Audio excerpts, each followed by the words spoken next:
Happy Halloween, everyone. I'm Gio, and welcome back to Carvalho Creations, where I show you how to make awesome props and projects of your own. Now, today's prop is definitely one of the most requested I've had to date, so in today's video, I'm going to be showing you how to create the ghost with the most, Beetlejuice.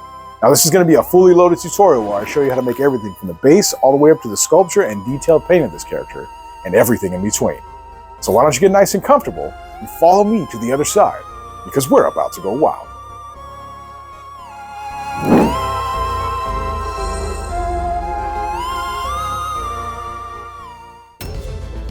All right, everyone, so it's been a long time coming, but we're finally here, because today we're making Beetlejuice. So I'm super excited about today's build, and I want to go over the material of this with you guys so you know what you're going to need to get this guy going. So to start off our project today, I'm working from the base up. So first and foremost, you're going to need a plywood base of some kind, and this is a pretty good size. I would say about 2 foot by 30 inches, something like that. That way we have a nice big wide base to support our structure with. We're definitely going to need some 2x4. I'm using pool noodles today. I got some upholstery foam here. We're definitely going to be using styrofoam head and some foam clay for our sculpt today. I'm going to be using some great stuff, very similar in the way we did the pinhead hands in that tutorial. I'm going to be using the same technique to create another set of hands for Beetlejuice here. As far as tools, we'll be needing a heat gun today to bend our PVC pipe. Definitely going to be needing some PVC pipe, and I'm using 1/2-inch PVC pipe today just to get the legs and the arms screwed into our 2x4 armature.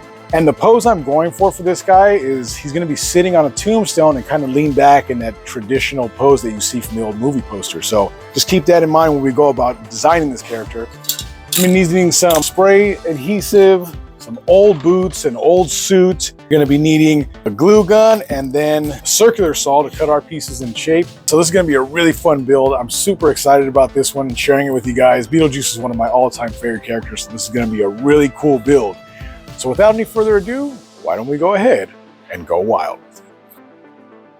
All right, everyone, to start off today's build today, I'm just going to be creating my foam hands, and I'm using the same technique I used in my pinhead video. So if you guys haven't seen that video, definitely go check it out after this one. It's a really good build. But it's very similar. I'm just taking a wire armature, putting it into a latex glove that I sprayed some water in, and then using my great stuff, pressing it into the fingers and everything like that, and letting it expand on itself. This is a really cool and easy technique that gets you some really cool hands. So now that it's all dried, it's been about an hour. I let it sit for an hour to make sure it's fully cured before I started peeling off this glove. And then you just peel away at the glove. It comes off pretty easily. It doesn't take very much time at all. And I'm taking a sharp blade here and going ahead and shaving it down. Now, when you're doing your hands, I recommend that you shave your hands down very, very thin. Almost like a skeleton, because once you put that foam clay over the top of it, you want it to be a natural thickness to the fingers, and I struggle a lot of times with it just being a little too fat on the finger. So just shave them down real thin. You know, take your time with this process and make sure you have a sharp blade, because a lot of times when you're carving foam especially, it dulls your blade really quickly, and it kind of like jerks around when you're carving it, so it can easily slip and cut your fingers. So just make sure you have a very sharp blade and take your time with this step. And now we're just going to skin right over the hands. Nothing fancy here. I'm just skinning right over the foam here just to create a nice little texture. Now, I'm not trying to work in detail when I skin over this at first. My only point right now is just to get the foam clay over these foam hands. And then after that, I'll be taking some of the Dollar Tree nails and pressing them into place as this dries. Now, once it dries, I'll have to go back and glue those hot nails into place, but I want to press them in while the foam is curing, so it creates the indentation for the look that I'm going for. And here also too, like I'm just pressing in for the details on the hands. Most of this is done all by hand without any sculpting tools.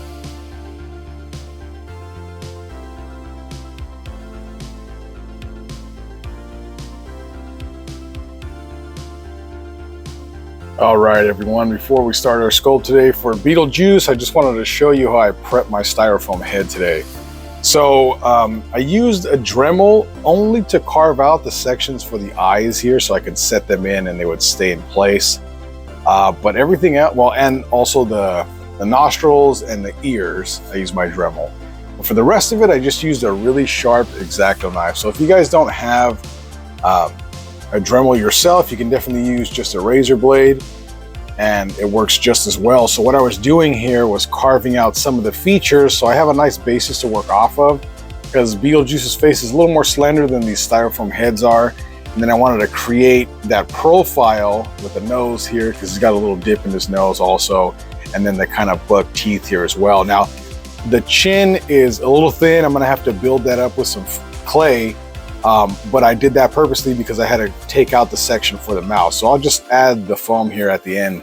But I just wanted to show you what kind of prep you guys should be doing to your foam heads before you start, just to make your sculpting process a little bit easier. But now that this is all finished, let's go ahead and get to that sculpt. All right, to start off our sculpt today, like most of my pieces, I go ahead and start with the eyes first. I feel like framing in the actual eyeballs that I have in place and creating that brow ridge really helps to set the tone for what I'm sculpting. Now, if you're getting started with sculpting, I recommend just blocking in your forms first. So as you can see here, I'm just taking pieces of foam, I'm skinning over the top of this styrofoam head, but I'm also blocking in where the cheekbones are going, where the eyebrows are going to be placed in, the jaw, working on the teeth a little bit. Now, I'm doing minor sculpting with my tool here just for the teeth because I want them kind of put together before I start with the rest of the sculpt and doing the mouth and the lips over the top of that. It just helps me visualize the character as I go. So I kind of work in small details, but most of this is just blocking in the planes of the face first and then working in detail toward the end.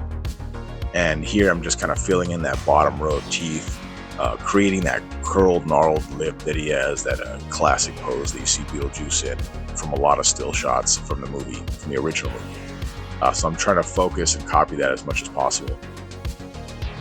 Also too, here I'm building up the jaw. Like I said, I had cut that jaw down to create that open mouth, so I had to build it up.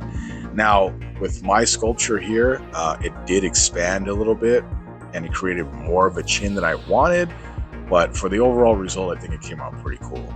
And then also too, I was a little bit concerned about this foam clay this time around. I've worked with it quite often now, if you guys have been following me for a while, but it did look like it had a lot of texture in this and it was going to be really bumpy, and it kind of looks like a Frankenstein's monster right here. So I was a little worried about it, but it did end up swelling up like it always does, and it really came out cool in the end. So I'm very happy with the end result. So just kind of trust the process with this foam clay and let it kind of do its thing.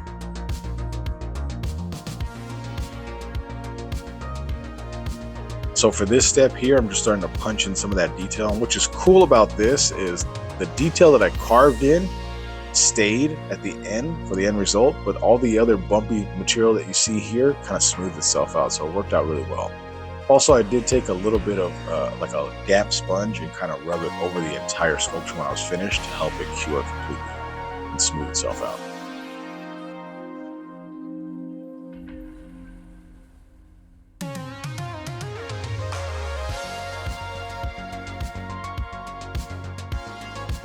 All right, so before we go on to the actual painting process, I just want to give you a little detailed shot of the sculpture here. A lot of you guys are wondering how I sculpted this foam clay because it's a little bit of a pain to get used to because of the swelling that you get. But if you guys recall from the clip just before this one, a lot of this was really bumpy, the texture, and as it dries, it swells, but it also smooths itself out quite a bit here. So this looks a lot better now. I'm a lot more happy with it. I was a little concerned, to be honest with you, because of that texture, but this is actually looking pretty good. And then also too with the hands as well, these are looking pretty good. I could have went a little thinner with the fingers again, but for the most part, those little foam hands work out really well. And I have the nails here as well. I'm gonna go ahead and clip those down so they're not so long. I don't need them that way, but this is just a detailed sculpt, so we're just about ready for paint. So let's get to that next step. All right, to jump into our painting process, first I wanted to start with the black, the deepest blacks in the mouth and in the nose. And that's so I didn't get any overspray on the rest of the character, because that black will ruin a lot of this color. And now I'm just taking a cream color here and I'm doing one base coat. And I'm trying to get an even coat as possible with this. And then I'm gonna stop once this coat is dry and start working on the hair itself. Using the yarn I was talking about in the beginning of the video. Now this, I'm just using spray adhesive right here, and I'm working from the bottom of the head, so the base around the neck area, and then layering my hair over the top to create a natural look as though it's growing out. Now this stuff, to do the hair like this, it's a little bit of a process. You're gonna have a little bit of a learning curve with this for sure, because this stuff is so fine. So you gotta kind of figure it out, work it in slowly to get that look. I also take some of that spray adhesive and spray it over the hair so it'll stand up a little bit more, kind of like the idea of hairspray, right? But it's gonna last a little bit longer for you. So I'm just taking my time here, putting a little bit of hair in shorter spurts as I come to that hairline on the top here, so I can pull it and tease it out to make it look more like Beetlejuice. And then once this step is done, then I'll start with the rest of the paint. But I wanted to get the hair in first so I can color over it as I go. And here I'm taking it's like a tan color mixed with maybe a drop of red, just to give that little pink tone, just to start blocking in some of the detail in the sculpt and bringing this guy to life. This is going to be the preliminary color, and I'm going back in here with a second coat of a deeper color, maybe like this mauve brick kind of style color, just to deepen in those eye sockets, to make it look more realistic inside the mouth, to push that depth a little bit further. And then I'll be going in with one more layer of darkening here in a second, just to really push the depth of the character in here. But as you can see, when you're working on props like this, especially with painting, you want to go layer by layer, because we are working with acrylic paint, so it dries quickly, and then you come in with another layer to give it a little bit more. Now to create that green, the iconic green, it's actually a few different colors of green. So I start light first to get the hair painted and around the mouth, to start with that mold. And I'm going to go back in with a deeper color here, just to really start to set that in. And then also too, I'm going to be doing, if you look at the Beetlejuice films, he has this weird kind of mold that creeps down in this area here. I'm going to brush that in, and then I'm going to take a sponge to get another layer of realism, and then with the deepest color of green I have, go ahead and press that in to give it more of a 3D feel as well. I do the same thing to the hands also. And then I'm just going to go ahead and clear coat this so I have a nice base.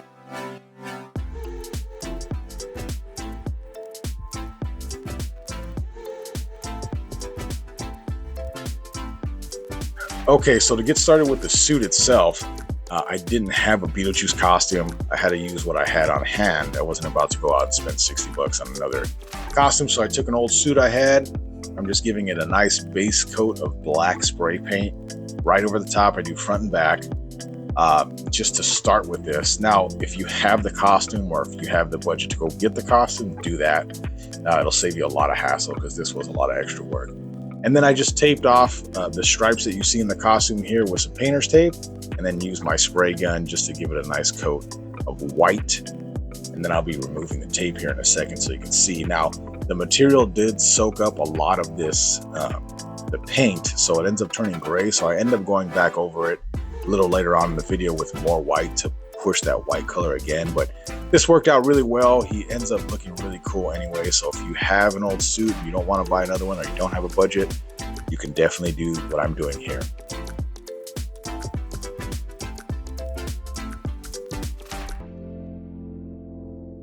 Okay, so I wanted to have him sitting down on a tombstone. So I'm using an old tombstone of mine. Now, if you guys don't know how to make your own tombstones, you can definitely check out a couple of videos that I have on creating your own tombstones. They're really cool builds. You can definitely watch that after you're done with this one. Now, to create the structure he's going to actually be sitting on, I'm taking my 2x4s. I'm cutting these at about 26 inches so they sit just above that tombstone I have. I'm going to screw it down to the base, and then I'm using another 12-inch piece of 2x4 here on the top, and screwing that down to the 26-inch pieces I have. And then I'm going to be creating a separate box after this, where I'm going to attach Beetlejuice's legs and body to. So this here, I'm cutting these at 13 inches in length, and then one more top bracer at 12 inches in length, so I can create another box to go over the top here, and you'll see in a second.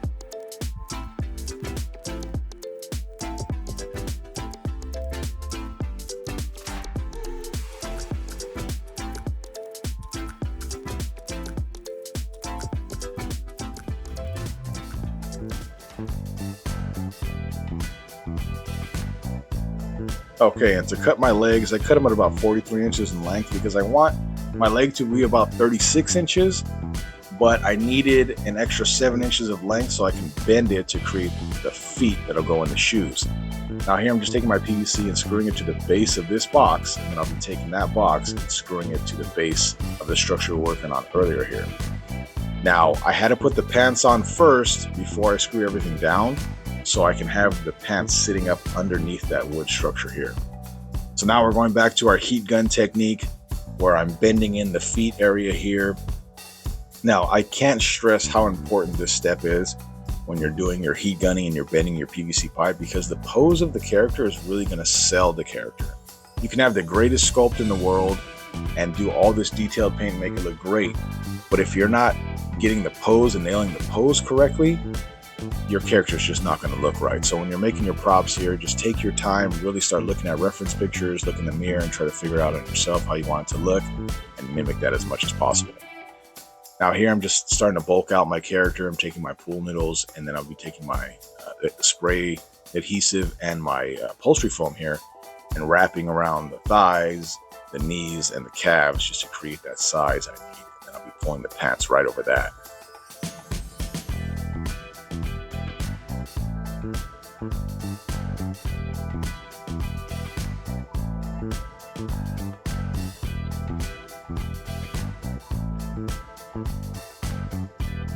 And then for the shoes, I'm just slipping the shoes right over the top and then tucking the boots right into the pants into the boots. And then I'm drilling my hole now here for my PVC to sit into. Now, I was a little off center because I was recording this, but try to get in the center as much as possible. And one singular screw will hold the weight of the entire top of the torso. No problem.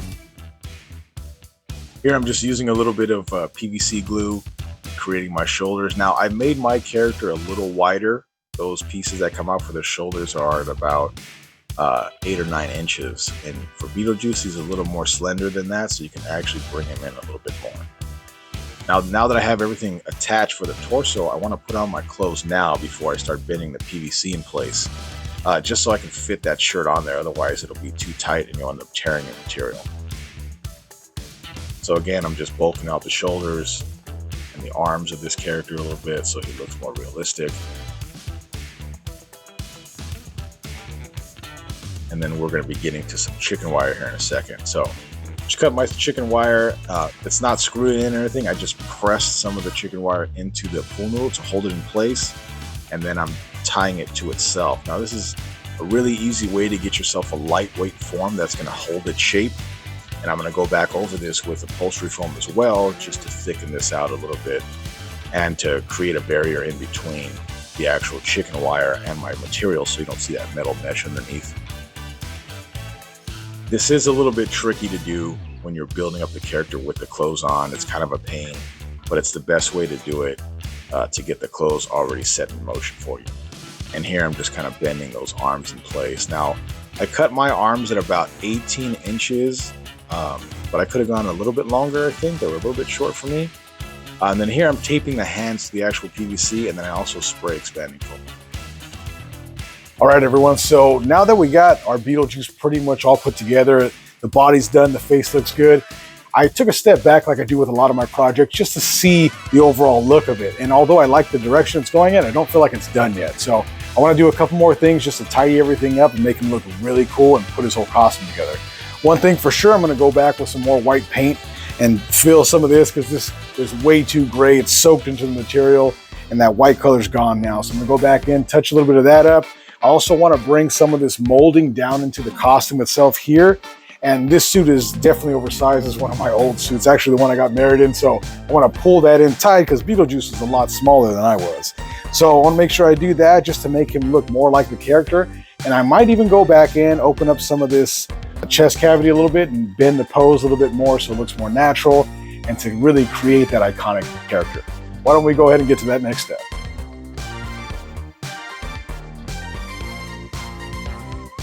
All right, for the finishing touches here, he looked too proper, he looked too clean.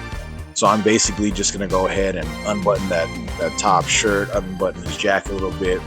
I'm redoing the white, like I said, just to deepen in that white color so it looks a little bit better.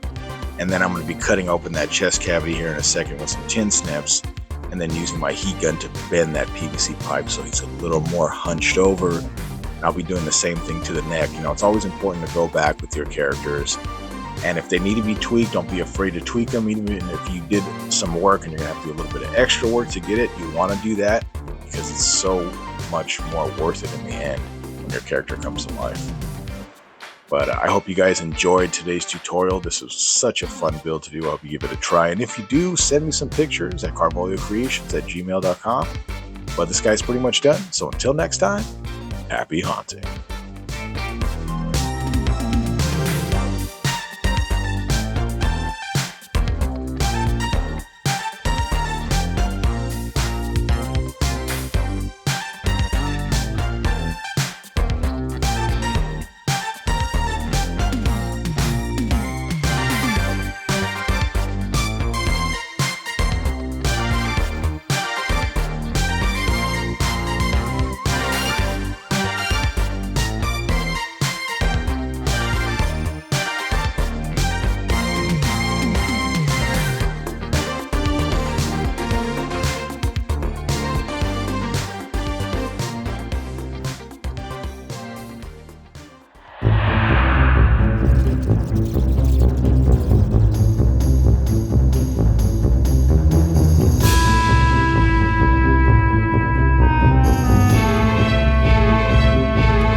Thank you guys so much for sticking with me to the end of our video today, and I hope you enjoyed our Beetlejuice tutorial. As always, if there's a character or creature you'd like to see me recreate in the future, please write me down in the comment section below and let me know what you want to see. I'm always game to try new props and projects. Also, a lot of you have been reaching out to me as of late, asking questions about the stuff that we've done here, and also sending me images of your creations. So I want to start something new here at the channel where I post up your creations at the beginning of some of our future videos. So if you'd like to see your stuff featured in a Carvolio Creations video, email me some images at carvoliocreations@gmail.com to have a chance to do just that. But until next time, keep building things, stay creative, and don't forget to go wild. I'm Gio from Carvolio Creations, and I'll see you next time. Yeah, Beetlejuice! Anyway, bye-bye. See you later.